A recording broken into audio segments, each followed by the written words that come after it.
Then we will try to set up the circuit as shown. First, put the dry cell in place. Then, connect a light bulb to the dry cell by using a connecting wire.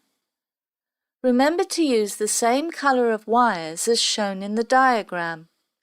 Finally, complete the circuit by connecting a switch. What happens to the light bulb when the switch is on?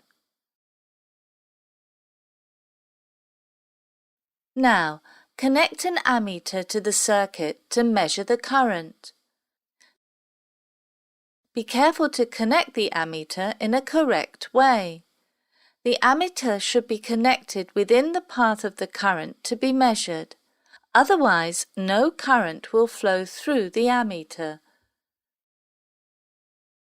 The ammeter should be connected so that the current flows into the ammeter from the positive terminal to the negative terminal.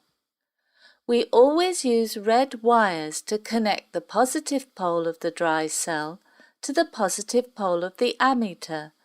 Black wires are used to connect the negative pole of the ammeter to the negative pole of the dry cell.